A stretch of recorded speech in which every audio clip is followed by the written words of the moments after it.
다음은 이제 캔자스시티 칩스와 필라델피아 이글스의 경기입니다. 42대30 캔자스시티 칩스가 승리를 가져갔는데 일단 이제 연패에 빠져 있었던 칩스가 연패 탈출에 성공을 했습니다. 그러니까 칩스가 2015 시즌 이후로 처음으로 이 정규리그에서 패가 더 많았던 상황이었다고 하더라고요. 네. 그러니까 마홈스 시대에는 한 번도 없었던 일이죠. 그렇죠. 근데 그때 당시 이제 알렉 스미스가 선발 쿼터백이었으니까.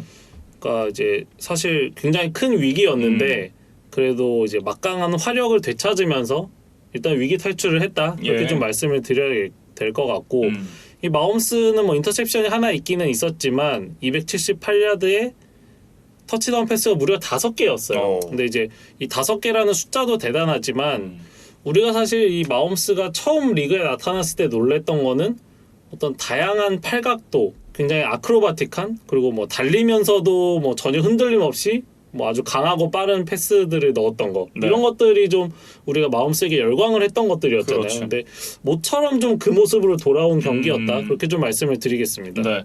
이는 이제 사실 이제 SNS를 달궜던 하이라이트 필름이 하나 있었는데 이게 뭐 거의 뭐 유격수를 연상시키는 맞아요. 그런 패스가 하나 있었거든요. 그러니까 언더핸드 토스라고 해야 될까요? 그러니까 보통 유격수가 공을 잡아서 2루에 있는 2루수에게 이렇게 가까운 거리에서 토스를 그렇죠. 할 때 우리가 이렇게 이제 공을 많이 주잖아요. 맞아요. 그러니까 그런 이제 패스 동작으로 터치다운을 하는 게 또 인상적이었고 조금 이따 또 말씀드리겠지만 이제 셔블 패스로도 또 터치다운을 하나 만들어냈던 마홈스였습니다. 네. 이 패스를 이제 트래비스 켈시가 직접 디자인을 했다고요? 네, 그 언더핸드 토스를 이제 트래비스 켈시가 직접 뭐 제안을 해서 이제 이 플레이북에 넣었다고 하는데 사실 켈시는 이제 그 안에서 이 공을 받는 주인공이 아니고 이제 미끼 역할이라고 해요. 네. 그리고 이 패스는 이제 실제로 러닝백 클라이드 에드워즈 엘리어가 받아서 터치다운을 연결을 했는데 뭐 이 플레이 이름을 톰과 제리라는 뭐 닉네임을 또 붙였다고. 네. 뭐 어떤 의미인지는 솔직히 저는 잘 이제 이해는 못했는데 뭐 이제 기사에 따르면 이제 그런 내용들이 있더라고요. 네. 그리고 이제 이날 셔블 패스 터치다운 장면에서도 뭔가 이제 이 트래비스 켈시와 패트릭 마홈스가 뭔가 커뮤니케이션이 잘 되지 않는 그런 제스처가 있었는데 이게 또 켈시 선수의 연기였다 그래요. 그래서 사실 켈시가 이날 뭐 기록적으로는 인상적인 게 없는데 이렇게 좀 보이지 않는 곳에서 좀 역할을 하면서 이제 주인공이었던 것 같아요. 네. 그래서 이 상황도 보면 뭐 상대 수비가 좀 마홈스와 켈시의 어떤 좀 말과 제스처에 좀 현혹이 됐을 것 같아요. 그러니까 켈시가 막 이렇게 제스처를 하면서 뭔가 지금 너가 뭐 잘못하고 있다, 뭐 무슨 얘기인지 모르겠다 이런 이제 표정을 짓다가 갑자기 이제 라우트를 타면서 이제 플레이가 시작이 됐거든요. 그래서 이제 켈시에게 좀 눈이 팔려 있는 사이에 켈시와 반대쪽에 있던 이 다른 타이트엔드 선수에게 이 짧은 셔블 패스가 이어지면서 이제 또다시 터치다운을 기록했던 칩스였습니다. 네. 어떻게 보면 이제 상대를 좀 현혹시키는 플레이들이 많았던 이번 주 칩스였고 굉장히 재치 있는 플레이도 많이 나왔었는데 타이릭 힐 선수가 이날 이제 11번의 캐치 186야드 3개의 터치다운을 만들어내면서 모처럼 이제 치타다운 모습을 또 보여줬습니다. 그리고 이제 클라이드 에드워즈 엘리어도 100야드 이상의 러싱을 해주면서 또 켈시가 못해준 이제 야드를 좀 세워줬어요. 네. 그리고 무엇보다 다행이었던 부분은 앤디 리드 감독의 복귀였죠. 사실 지난 경기 패배 후에 조금 이제 병원으로 실려가는 좀 안타까운 일이 있었는데 뭐 생각보다 건강한 모습으로 빠르게 복귀를 해서 이날 경기 이제 지휘를 했습니다. 네. 그래서 인터뷰를 보니까 뭐 병실에 아주 음식이 가득히 있었고 뭐 치즈 스테이크를 많이 먹으면서 뭐 휴식을 취하고 이제 회복을 했다 이렇게 좀 유쾌하게 이야기를 했어요.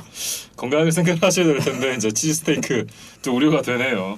뭐 어쨌든 이제 이 친정팀 이글스를 방문해서 승리를 거두면서 NFL 역사상 처음으로 두 팀에서 지봉을 잡으면서 각각 100승 이상을 기록한 감독이 됐습니다. 그러니까 이글스에서는 140승 그리고 칩스에서는 지금 100승째를 채웠거든요. 그래서 이거는 또 역사상 처음 있는 일이라고 하고 이제 칩스가 다음 주에 빌스와 썬데이 나잇 풋볼에서 맞붙습니다. 그래서 네. 지난 시즌 AFC 챔피언십 게임의 뭐 리매치인데 사실 지금 빌스는 기세가 좋고 칩스는 이제 예년만큼의 파괴력은 좀 아닌가? 예. 또 수비는 여전히 불안하고 그러기 때문에 지난 시즌만큼 쉽게 이기지는 못할 수도 있다. 좀 팽팽한 경기가 좀 예상이 됩니다. 그렇다라고 하면 저 칩스의 공격이 이날 같은 활약을 보여줄 수 있느냐가 키가 될 것 같은데요. 벌써부터 기대가 되네요.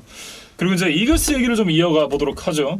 제일런 허츠 선수가 이날 이제 또 선발 쿼터백으로 나와서 나름 분전을 하긴 했습니다만 팀에게 승리를 안겨주긴 좀 역부족이었습니다. 그러니까 387야드를 던졌는데 이게 제일런 허츠의 커리어 하이 기록이었다 그래요. 그래서 나름 뭐 30점이나 기록을 했으니까 뭐 허츠와 오펜스는 좀 제 역할을 해줬지만 네. 결국 수비가 무너지면서 이날 경기 이제 승리를 거두지 못했다.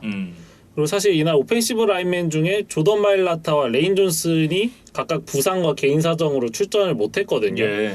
그러면서 이제 허츠가 좀 오펜시브 라인의 도움을 받지 못하는데도 이런 정도의 성적을 냈다. 그러니까 허츠에게 좀 패배의 책임을 돌리기는 어려운 면이 있어 보입니다. 예. 그리고 이제 이날 결정적인 부분은 레드존에서의 어떤 결정력이었다라고 좀 적어오셨는데요. 그러니까 사실 레드존에 들어간 횟수만 보면 이글스가 6번, 칩스가 5번이었으니까 이글스가 오히려 한 번 더 많았습니다. 예. 근데 칩스가 그 5번의 기회를 모두 터치다운으로 연결했던 데 비해서 이글스는 지금 3번의 터치다운과 3번의 필드골에 그쳤거든요. 그래서 그 과정을 보면 뭐 허츠의 오버스로우도 있었고 어떤 2번의 결정적인 페널티가 좀 스스로의 발목을 잡았던 그런 이글스의 이제 레드존 공격이었습니다. 네. 그리고 이제 이날 이 디본타 스미스 선수도 전반적으로는 괜찮은 퍼포먼스를 보여줬는데 아쉬운 플레이가 하나 있었다고요.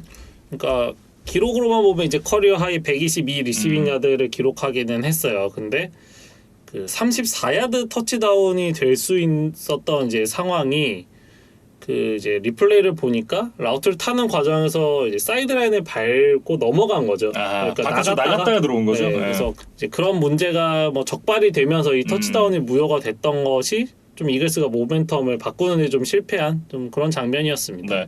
더군다나 이제 이날 수비에서도 좀 큰 문제가 있었던 것 같은데 지난 경기에 이어서 또 한 번 이 40점 이상의 실점을 하게 됐거든요. 그러니까 물론 상대가 공격력이 아주 막강한 댈러스와 칩스였다는 점은 뭐 약간 이제 감안을 해줄 여지는 있지만 네. 그래도 두 경기 모두 40점 이상 내줬다는 거는 뭐 사실 좋은 점수를 주기는 어렵습니다. 그래서 저희가 브랜든 그레엄의 시즌 아웃 이후에 이글스 수비에 좀 걱정이 된다 이런 얘기를 했는데 어쨌든 뭐 더 길게 보긴 해야 되지만 지금 우려가 좀 현실이 되는 모양새예요. 예. 그래서 뭐 현지 언론의 기사를 보니까 이 브랜든 그레엄이 없으면 그럼 누가 그 D라인의 중심을 해줘야 되냐. 이제 결국엔 플래처 콕스라고 이제 봐야 되는데 예.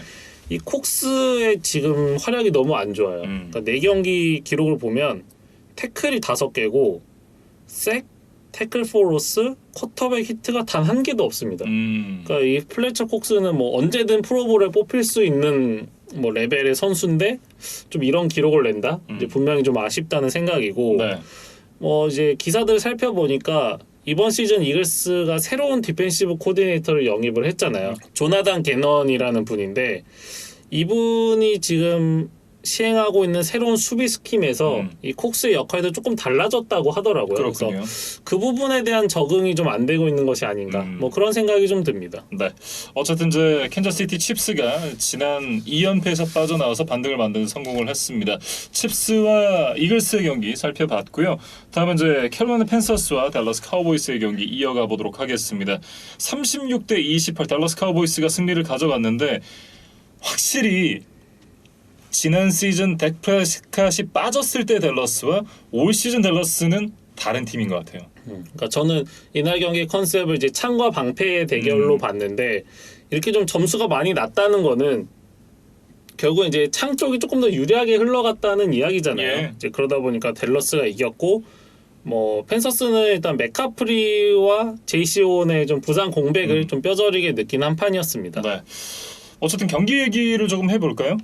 사실 이 경기를 만약에 한 쿼터만 이제 뭐 봐야 된다면 저는 이 3쿼터를 좀 추천하고 싶은데 이때의 어떤 댈러스의 기세 그리고 이 AT&T 스타디움에 모였던 93,000명의 이제 관중이었던 분위기 이거는 약간 좀 광적이고 조금 이제 섬뜩함과 좀 무서움이 느껴질 정도로 이제 굉장히 무서웠거든요. 예. 그래서 그 과정을 좀 살펴보면 펜서스가 이제 필드골 미스, 펀트, 인터셉션 2개를 허용을 하면서 이제 공격권을 날리는 동안에 댈러스가 무려 24연속 득점을 했어요. 네. 그러면서 13대 14로 뒤지고 있던 댈러스가 36대 14로 단숨에 역전을 하면서 이제 펜서스의 추격권에서 좀 완전히 벗어나는 3쿼터를 보냈습니다. 예. 뭐 어쨌든 이렇게 달아났었던 댈러스 카우보이스였지만 결국 이제 나중에는 펜서스가 또 추격을 했었거든요.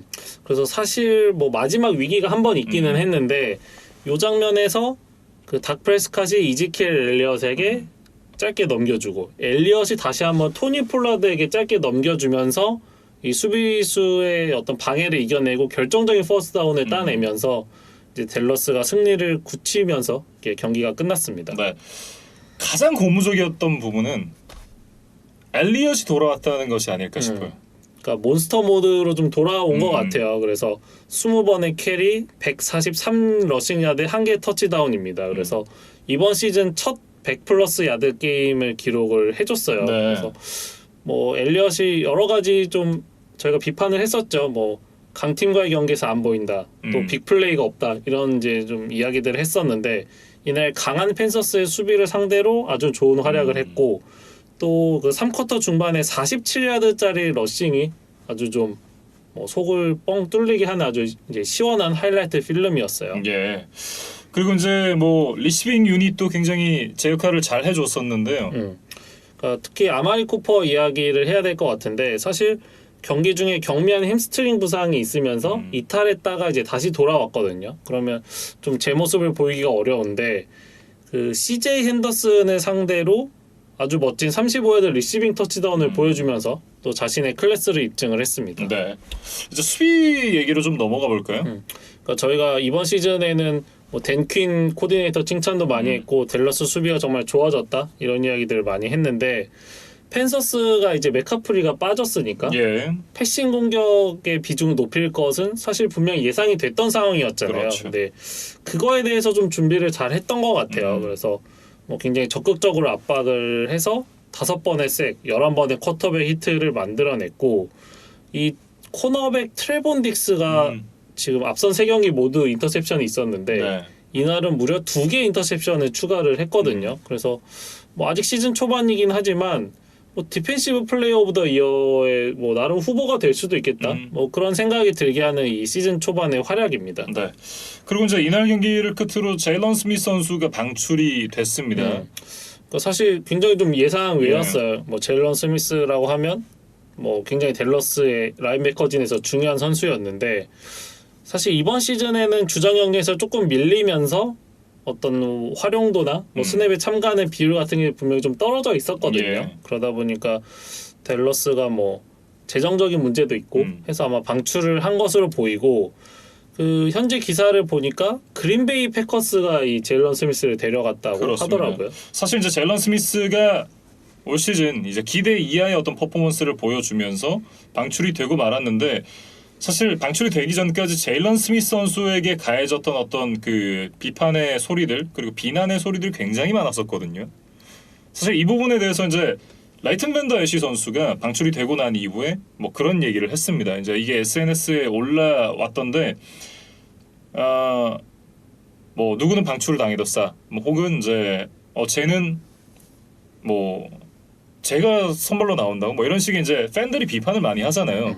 그런 부분들에 대해서 근데 어쨌든 이제 선수들이 사실 경기장 바깥에 있는 사람들에게 그런 비난을 받는 게 옳지 않다라고 생각을 한다는 그런 이 논조에 얘기를 했는데 글쎄요, 저는 사실 그게 팬들이 비난을 하거나 비판을 하거나 뭐 이런 부분들이 잘 됐다라고 얘기를 하진 않아요. 그러니까 비판은 괜찮죠.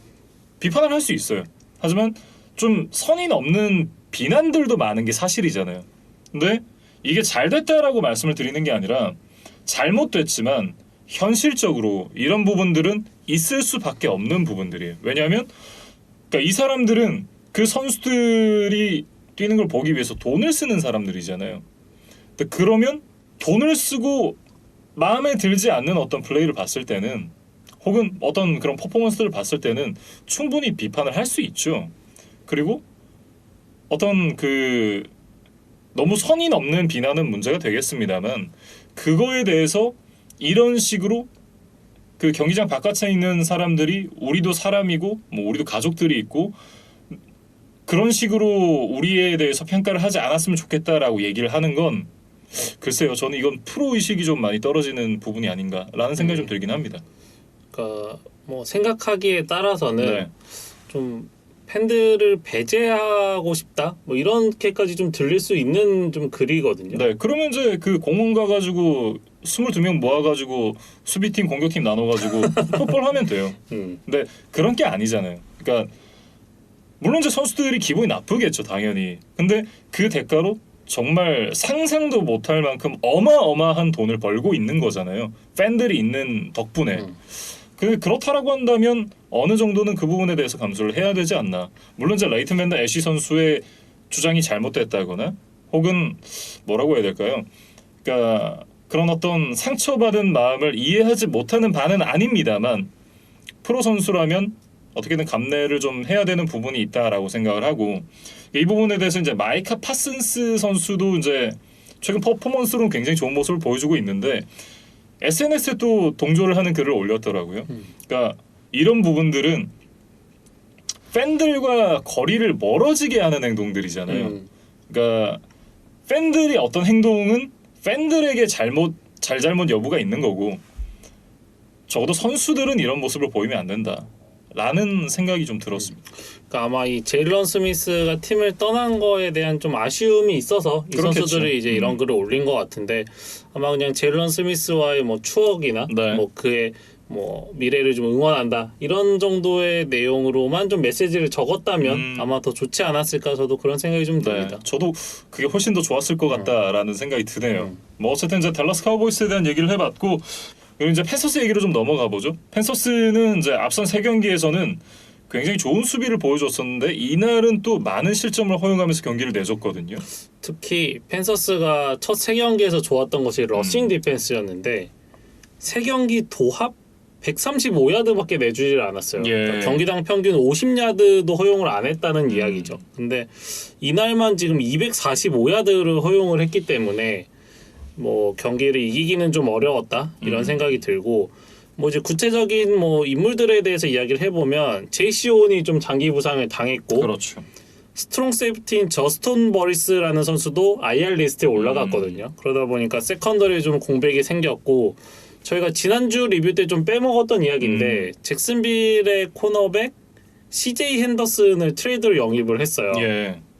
그래서 타이트엔드 댄 아놀드와 내년 시즌 드래프트 3라운드 픽을 묶어서 잭슨빌에게 주고 이 CJ 핸더슨을 데려왔는데 뭐 이 선수가 좀 앞으로 좀 제 역할을 해줘야 될 것 같다. 뭐 그런 생각이 들고 사실 이날 그 아마리 쿠퍼에게 좀 터치다운을 허용하기는 했지만 그거는 뭐 핸더슨에게 좀 책임을 묻기에는 너무 프레스캇의 패스와 아마리 쿠퍼의 움직임이 좋았다. 뭐 그런 생각이 좀 듭니다. 네. 그리고 이제 핸더슨에 이어서 또 한 명의 코너백을 영입을 했습니다. 스테폰 길모어 선수를 이제 데리고 왔는데 사실 이제 길모어 선수가 이 PUP 리스트 그러니까 경기를 뛸 수 없는 몸 상태를 갖고 있는 선수들의 리스트에 올라갔고 시즌 초반에 나오지 못하고 있잖아요. 그러면서 패트리어츠가 그럼에도 지금 뭐 패스 수비가 나쁘지 않고 JC 잭슨 선수가 생각보다 괜찮은 모습을 보여주고 있는 상황에서 그리고 지난주에 제가 말씀을 드렸었잖아요. 디트로이트 라이언스에서 제이미 컬린스 선수가 방출이 됐는데 패치로 돌아올 것이다. 그러니까 패치가 당연히 이 선수를 데려오고 싶어 했고 그리고 이제 데려오려고 이제 접촉을 했는데 그럼 이제 캡스페이스 쪽에 좀 문제가 있었다 그래요. 그러면서 길모어 선수한테 계약을 좀 재조정을 하자. 그러니까 이제 정확하게는 리스트럭처라는 단어를 쓰는데 이 계약에 대한 조정을 제안을 했더니 거절을 합니다. 싫은데 계약 조정할 거면 나 연장 계약 줘. 라고 이제 길모어가 얘기를 했어요. 근데 스테판 길모어 선수가 이제 내일 모레면 30이고 이 선수가 지금 지난 시즌부터 부상으로 장기간 결정을 하고 있는 상태에서 패트리어츠도 사실 이 선수에게 장기 계약을 주기가 부담스럽거든요. 또 안 아프라는 법도 없고 건강만 하다면 좋은 선수지만 지금 이 선수가 없는 상황에서도 지금 뭐 패스 수비가 나쁘진 않고 그런 점을 생각을 해봤을 때 글쎄 굳이 연장 계약을 거액으로 줘야 될까? 라는 생각이 든 거죠. 결국 이제 계약 재조정을 해달라는 요청이 거절이 됐고 제미 콜린스를 영입하기 위해서 결국 이 선수를 이제 방출을 하기로 결정을 했는데 그러고 나서 그 소식이 나온 이후에 또 이제 트레이드 소식이 나왔습니다. 결국은 캐롤라이나 팬서스로 트레이드가 됐다라는 소식이 떴고 그리고 그 대가가 2023년 6라운드 픽이었어요. 그러니까 어떤 길모어의 이름값, 그러니까 2년 전에 디펜시브 플레이어 오브 더 이어를 받은 선수의 뭐 트레이드 대가라고는 좀 생각하기 어려울 정도로 이제 굉장히 싼 가격에 이제 뭐 거래가 이루어졌는데 네.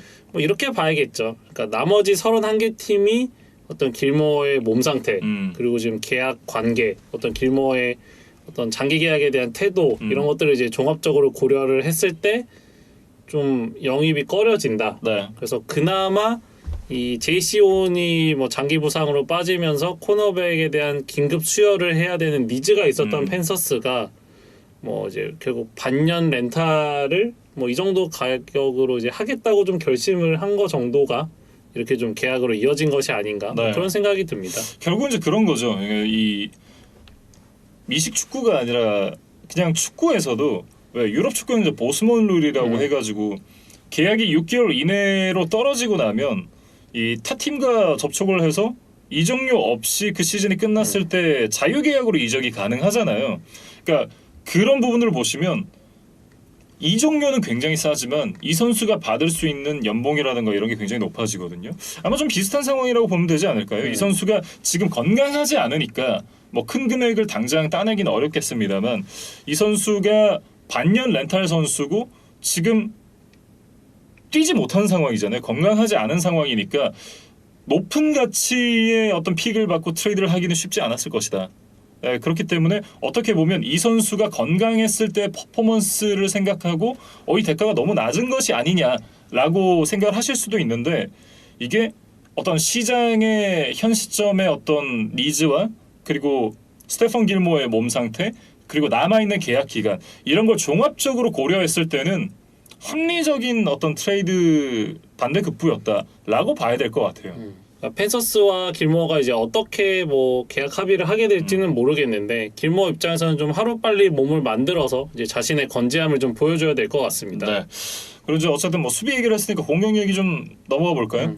결국 이번 경기에 이제 키포인트는 크리스찬 맥카프리의 공백을 얼마나 메울 수 있느냐 이거였는데 일단 추바 허바드가 이제 러닝백으로 나섰어요. 네. 근데 뭐 어떻게 보면 이 선수는 자신의 역량 하에서는 최선을 다해줬다. 예, 그래서 13번의 캐리 57야드를 해줬고 애초에 뭐 듀얼 스렛 거의 리그를 대표하는 러닝백이라고 할 수 있는 이 맥카프리의 좀 완벽한 대체를 하기는 현실적으로 좀 불가능했다고 그렇죠. 보여지고 다놀드도 뭐 2번의 러싱 터치다운을 기록하면서 나름 분전하기는 했어요. 근데 좀 앞서 얘기했던 이제 팀이 흔들리던 3쿼터에 어떤 서드다운 컨버전이나 뭐 이런 부분들에서 좀 문제를 드러내고 또 2번의 인터셉션까지 던지면서 좀 팀의 패배를 막을 수는 없었습니다. 예.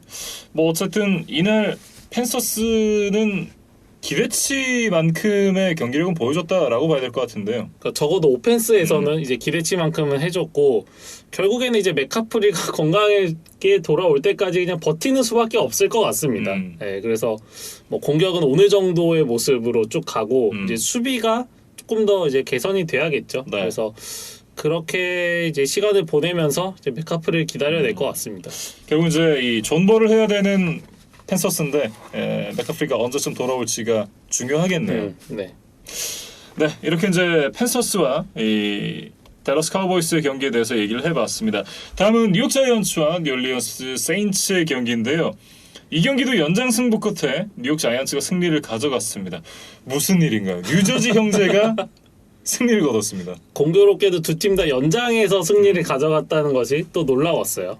이렇게 되면서 이제 뉴욕 두 팀이 모두 승리를 가져가게 됐는데 글쎄요. 자이언츠와 세인츠 이름값만 놓고 봤을 때는 세인츠가 좀 손쉽게 이기지 않을까라는 그런 생각이 들었었던 경기인데 의외로 경기 내용은 좀 박빙이었고 결국은 이제 연장 승부까지 갔습니다. 그러니까 사실 경기 종료 7분 전까지만 해도 세인츠가 11점 앞서고 있었거든요. 네. 그러면서 조금 뭐 승리를 굳히지 않겠느냐 이렇게 보여줬는데 자이언츠가 이제 의외로 뒷심을 좀 발휘하면서 경기를 연장으로 끌고 갔고 네. 연장에서도 아주 좋은 모습으로 승리를 거뒀습니다. 이날 뭐 데니얼 존스도 괜찮은 경기력을 보여줬지만 앞서 이제 저희가 이즈킬 엘리엇에 대한 얘기를 했었잖아요. 그리고 자이언츠에는 이즈킬 엘리엇보다 더 좋은 평가를 받았었던 세이콘 바클리가 있습니다. 그러니까 데니얼 존스는 커리어 하이 400야드를 처음으로 넘겼고 사실 이날 경기 주인공은 이제 세이콘 바클리였던 것 같아요. 그래서 뭐 두 장면만 이야기를 해보면 왼쪽 사이드 라인을 이제 리시버처럼 파고 들어서 이 데니얼 존스의 딥볼을 이어받고 수비수 2명을 제치고 이제 50사이드 터치다운을 만들어냈던 거. 이게 이제 연장까지 갈 수 있었던 뭐 발판을 만들어줬고 그다음에 이제 연장전에서도 이제 승부를 결정짓는 6야드짜리 러싱 끝내기 터치다운을 기록을 했거든요. 네. 그래서 지금 이날 경기 뭐 기록으로 봐도 126 스크리미지 야드를 기록을 해줬고 데뷔 시즌의 그 센세이셔널했던 모습 이제 그때 세이컨 바클리로 모처럼 돌아간 그런 하루였습니다. 네. 그리고 이제 이 징징댔던 선수들이 있죠. 와이드 리시버에 좀 이제 이 불만이 많았던 선수들이 있는데 이 선수들도 좀 분전을 하면서 나름 좋은 모습을 보여줬습니다. 그러니까 스털링 셰퍼드와 데리우스 슬레이트는 이제 부상으로 빠졌다. 그래서 이 징징 듀오가 뭐 강제로 좀 비중이 높아졌다 이런 얘기를 했는데 이날 골라데이와 토니 모두 좋은 모습을 보여줬고 특히 이 골라데이의 모습이 인상적이었어요. 그래서 4쿼터 동점을 만드는 과정에서 빅플레이가 하나 있었는데 우리가 이제 원래 골라데이의 장점이라고 얘기했던 어떤 피지컬을 바탕으로 이제 수비를 이겨내는 능력, 태클 브레이킹 능력을 보여주면서 이제 동점까지 갈 수가 있었고 네. 연장에서도 이제 결정적인 퍼스트다운을 하나를 따내줬어요. 이제 그러면서 세이컨 바클리의 터치다운까지 가는 좀 발판을 마련을 해줬습니다. 네. 뭐 어쨌든 이제 이 러싱도 좋았고 이 리시빙도 좋았고 공격은 전반적으로 좋았다라고 얘기를 해야 될 것 같고요. 그리고 제가 이제 늘 폄하하던 발만 빠른 그 녀석이 또 좋은 활약을 이날은 해줬다 그래요. 그러니까 존 로스의 이야기인데 자이언츠의 유니폼으로 언제 갈아입었는지 사실 좀 소리 소문 없이 넘어갔습니다. 뭐 워낙 활약이 미미했기 때문에 존 밈인가요? 네, 그래서 뭐 벵갈스에서도 뭐 큰 타격이 아니었고 네, 그렇게 이제 뭐 자이언츠로 어떻게 보면 뭐 마지막 기회를 뭐 얻고 갔는데 사실 앞선 경기에서는 그다지 이제 모습을 찾아볼 수 없다가 이날 모처럼 52야드 빅플레이를 완성을 했어요. 이제 그러면서 이제 선취점을 따내는데 좀 기여를 했던 존 로스였습니다. 그래서 이날 그 장면을 보면 이 엔드존 근처에서 그 태클에 걸려 넘어지면서 이제 펌블이 있었거든요. 그러면서 이게 어떻게 되는 건가 했는데 존 로스가 재빠르게 일어나서 그 엔드존으로 달려와서 그 공을 리커버리를 했어요. 그래서 네. 최종 판정이 펌블 후 리커버리 터치다운으로 인정이 됐습니다. 그래서 존 로스가 이제 끝까지 집중력을 잃지 않고 플레이를 해줬던 것이 이날 경기 좋은 모습으로 이어진 것 같아요. 네. 자, 세인츠 얘기로 좀 넘어가 보도록 하겠습니다. 세인츠가 이제 허리케인 아이다 때문에 홈구장에서 출발을 하지 못했었는데 4주 만에 홈 개막전을 가질 수 있었습니다. 그러니까 첫 홈 경기를 잭슨빌에서 치렀고 2주차, 3주차는 원래 원정 경기를 치르는 스케줄이었어요. 그렇죠. 이제 그러다 보니까 뭐 남들보다 한참 늦은 이제 4주차에 처음으로 이제 뉴올리언스 슈퍼돔으로 돌아올 수가 있었습니다. 네. 그래서 홈팬들과 오랜만에 만났는데 사실 드류 브리스 은퇴 이후에 좀 하락세가 예상됐던 팀이 생각보다 시즌 초반 2승 1패로 나쁘지 않았고 또 홈 개막전 상대가 자이언츠였기 때문에 예. 좀 홈팬들 앞에서 희망을 주고 좀 승리를 가져가지 않겠느냐 했는데 의외의 일격을 당하고 말았어요. 네. 그리고 이제 제이미스 윈스턴이 경기 끝난 후 인터뷰에서 홈팬들 앞에서 경기를 치를 수 있어서 굉장히 기뻤다. 하지만 승리를 선물하지 못해서 미안하다라는 얘기를 또 했습니다. 일단은 윈스턴이 분명히 저희가 개막전에서도 얘기했듯이 한층 성숙한 인터뷰를 하고 있습니다. 아, 점점 더 호감이에요, 진짜. 네. 네. 그래서 뭐 윈스턴이 뭐 이날 경기 비록 승리를 가져가지는 못했지만 뭐 다음 경기 좋은 활약을 좀 기대를 해봐야 될 것 같고 사실 세인츠가 가장 아쉬웠던 한 장면만 꼽자면 3쿼터에 이 윈스턴이 케니 스틸스에게 46야드 뒷볼을 던지면서 아주 멋진 터치다운을 만들어냈거든요. 근데 그 과정에서 그 타이트엔드 아담 트롯맨이 홀딩 페널티를 범하면서 이 플레이가 무효가 되고 말았어요. 그리고 이제 그 다음 플레이에서 테이서밀 인터셉션을 던지면서 그 드라이브가 이제 무득점으로 끝나고 말았는데 네. 이때 좀 쐐기를 박지 못한 것이 세인츠에게는 좀 두고두고 아쉬웠던 장면이었습니다. 네. 그리고 이제 연장전까지 이어졌던 승부에서 코인 토스의 승리자는 자이언츠였습니다. 그러면서 결국 터치다운까지 연결을 했고 세인츠에게 기회를 아예 주지 않았었는데요. 근데 이제 이날 코인 토스가 굉장히 재미있는 좀 비하인드 스토리가 있더라고요. 그래서 그 내용을 좀 적어왔는데 보통 이 코인 토스를 할 때는 원정팀이 먼저 그 동전의 방향을 고를 수가 있습니다. 그렇죠. 그러니까 헤드와 테일 중에 이제 하나를 고르고 이제 홈팀이 자동적으로 반대쪽을 가져가게 되고 이제 심판이 이제 동전에 던지게 되는데 이날 원정팀 자이언츠가 헤드를 선택을 했거든요. 예. 근데 이제 그 이유가 과거에 자이언츠가 테일을 골랐다가 좀 안 좋은 적이 많았던 것 같아요. 그래서 그렇군요. 그 이날 주장 자블 페퍼스 그리고 감독 조저지 러닝백 세이컨 마클리 모두 헤드를 해야 된다고 이제 이야기를 해서 헤드를 선택했고 그걸 성공을 결국은 했습니다. 근데 이제 그 장면이 저도 이제 풀 경기를 본 게 아니라 하이라이트로 봐서 뭐 그 장면이 풀 경기에 어느 정도 담겼는지는 모르겠는데 나중에 이제 클립을 보니까 페퍼스가 헤드를 선택하고 혼잣말로 자신 있다 I'm confident 계속 이렇게 외치다가 실제로 헤드가 나왔어요. 그러니까 뿜 하면서 아주 그냥 한 바퀴 그냥 엄청난 리액션을 보여줬거든요. 그래서 그 장면이 굉장히 재밌었고 사실 이날 페퍼스가 경기 중에 햄스트링 부상으로 빠졌어요. 그러니까 경기를 치를 수 없는 몸 상태였는데 네.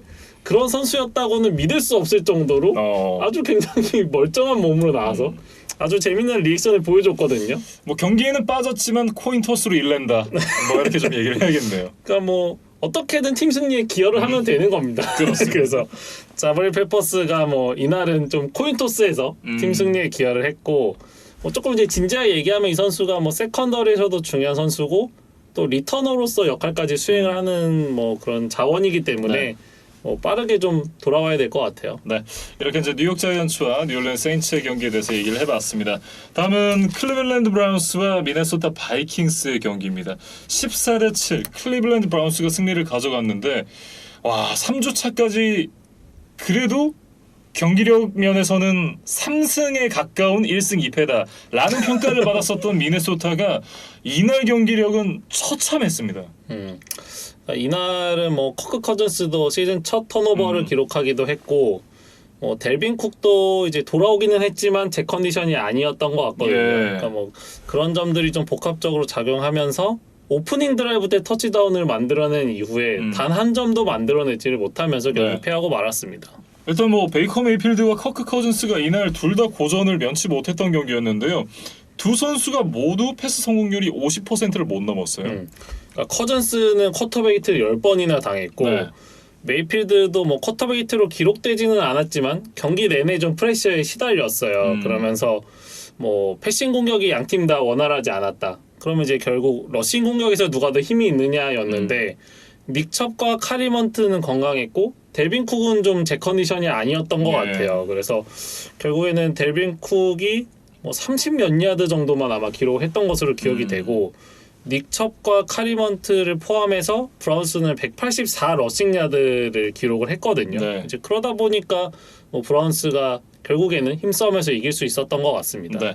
그리고 이날 뭐 승리 1등 공시는 근육 오덕후 마일스 게러 선수였는데요. 그러니까 지금 세컨더리 쪽에서 그 댈러스의 트레본 딕스가 가장 빛난다면 이 앞선에 있는 디펜시브 선수 중에서는 이 마일스 게럿의 활약이 좀 눈에 띕니다. 그래서 이날도 0.5개의 색, 2개의 태클 포로스, 4번의 쿼터백 히트를 기록을 하면서 뭐 커즌스를 압박하는 데 성공을 했고 이날 뭐 기록으로 된 거는 아니지만 그 바이킹스가 모처럼 그 30야드 이상의 빅플레이를 만들어낸 장면이 하나 있었거든요. 근데 거기서 그 마일스 게럿을 막던 그 바이킹스 선수의 홀딩 페널티가 불리면서 이게 무효가 됐어요. 그래서 이 홀딩 페널티라는 게 물론 그 반칙을 한 선수에게 1차적인 책임이 있기는 하지만 그 선수가 반칙을 할 수밖에 없게끔 압박을 한 그 상대 선수의 어떤 공도 있는 거거든요. 그렇죠. 네, 그래서 아마도 그 마일스 게럿의 좀 강한 압박이 이렇게 좀 페널티로 이어졌다. 그렇게 또 말씀을 드려도 이상하지 않을 것 같아요. 네. 뭐 어쨌든 브라운스도 승리를 가져가긴 했습니다만 뭐 수비는 좋았어도 이 공격 측에서는 좋은 점수를 주기가 좀 쉽지 않을 것 같은데요. 그러니까 지금 터치다운 하나에 투포인트 컨버전 그리고 필드골 2개에 그쳤으니까 뭐 브라운스 오펜스도 이날 좋은 점수를 주기는 어렵겠죠. 네. 특히 지난 경기에 이어서 이번 경기에서도 그 전반에 무리하게 고포렛을 계속 하다가 좀 좋지 않은 결과들이 계속 나오고 있어요. 그래서 이날도 오프닝 드라이브에서 상대 진영 6야드까지 갔다가 고포렛 실패. 그래서 이제 턴오버가 됐고 전반 마지막쯤에도 상대 2야드 지점에서 패스를 시도하다가 실패를 했거든요. 물론 이 장면에서는 바이킹스의 페널티가 나오면서 드라이브를 연장하기는 했지만 네. 그건 이제 상대의 실수가 좀 도와준 격이라고 봐야 되고 브라운스의 어떤 고포의 오펜스는 제대로 작동을 안 했다고 봐야 되거든요. 예. 그래서 이 부분은 뭐 스테판스키 감독이 좀 공격적인 플레이 콜링은 좋지만 조금 한번 뭐 되짚어봐야 되지 않나? 왜냐면 2경기 연속 그랬으니까. 예, 그거는 한번 좀 리뷰를 해보면 좋겠습니다. 네. 그리고 이제 말씀해주셨던 이제 케빈 스테판스키가 이 바이킹스로 돌아오는 그런 이제 이 어떻게 보면 홈커밍 데이죠. 네. 그러니까 사실 바이킹스의 오펜시브 코디네이터로 주가를 올리면서 이제 브라운스의 감독까지 될 수 있었던 스테판스키였어요. 그렇죠. 예, 그리고 지난 시즌 이 독이 든 성배를 마시고도 죽지 않았던 브라운스의 감독이면서 어떤 코치 오브 더 이어에 선정되기가 정말 어렵잖아요. 그럼요. 예, 근데 그거를 NFL 감독 경험이 없었던 이 스테판스키가 정말 잘해내면서 이제 일약 스타로 올랐던 인물인데 그렇죠. 이날 모처럼 그 미네소타에 방문을 해서 또 친정팀과 뭐 조우를 했습니다. 그래서 뭐 자신의 전문 분야인 공격에서 경기가 잘 풀리지는 않았지만 어쨌든 기분 좋은 승리를 가져간 스테판스키였어요. 네, 뭐 어쨌든 그러면서 이제 승리를 가져갈 수 있었던 클리블랜드 브라운스였고 바이킹스는 지난주에 시즌 첫 승의 기쁨이 너무 빨리 또 끝이 났습니다. 사실 제가 바이킹스 관련 굿즈를 하나 샀는데 네, 이번 경기 지는 바람에 입고 오지는 못했어요. 그래서 제가 한번 다음에 바이킹스가 이기는 주간에 네. 한번 좀 입고 와서 저도 이제 샀다는 해보겠습니다. 얘기를 듣고 굉장히 기대를 많이 했었거든요. 네. 근데 이번 주 이제 너무 경기력이 좋지 않았기 때문에 자칫 바이킹스 팬들 좀 자극할 수 있겠다 네. 이런 생각이 들어서 입고 오질 않았습니다. 근데 뭐 바이킹스는 좀 뭐 불행 중 다행이라는 소식을 한 가지만 전해드리면 계속해서 지금 앤서니 바가 없었던 것이 좀 수비 쪽의 문제점으로 이어지고 있었는데 그렇죠. 일단 5주차를 앞둔 훈련에 좀 참가를 했다 그래요. 네, 그래서 지금 바이킹스의 향후 일정을 보면 라이언스, 펜서스, 그러니까 나름 해볼 만한 팀들입니다. 그리고 바이위크가 있어요. 그렇죠. 그러니까 이 바이위크 전에 좀 기분 좋게 3승 3패를 만들어 놔야 뭐 지구승 경쟁도 할 수 있고 뭐 향후 뭐 와일드 카드도 노려볼 수 있지 않나 싶어요. 왜냐면 바이위크가 끝나고 나면 카우보이스, 레이븐스, 차저스, 패커스를 연달아 만나는 일정입니다. 와, 살벌한데요. 그 지금 1승도 쉽지 않은 일정이에요. 물론 바이킹스도 까다로운 팀이니까 이 나머지 네 팀도 뭐 바이킹스를 뭐 가볍게 여길 수는 없지만 바이킹스의 일정이 지금 쉽지 않거든요. 그래서 바이위크 이전에 최대한 5화를 맞춰놔야 된다. 이 과제를 꼭 실천을 좀 해야겠습니다. 네. 반면 이제 클리블랜드 브라운스 같은 경우에는 다음 주에 지금 정말 누구보다도 찌릿찌릿한 이 차저스를 만나러 갑니다. 차저스를 상대로 이제 경기를 치르게 되는데 이 경기 정말 쉽지 않은 경기 될 것 같아요. 그러니까 5주차가 빌스와 칩스의 대결이 재밌을 것 같고 어쩌면 그 이상으로 이 브라운스와 차저스의 대결이 또 기대가 돼요. 그래서 이 러싱이 강하고 수비가 강한 브라운스와 지금 허버트의 어깨가 뭐 아주 물이 올라 있는 차저스의 대결 아주 재밌을 것 같고 뭐 마일스 게럿과 조이 보사의 어떤 뭐 키플레이어 대결 이런 것도 좀 굉장히 흥미로운 뭐 경기가 될 것 같습니다. 이렇게 클리블랜드 브라운스와 미네소타 바이킹스의 경기에 대해서 살펴봤습니다.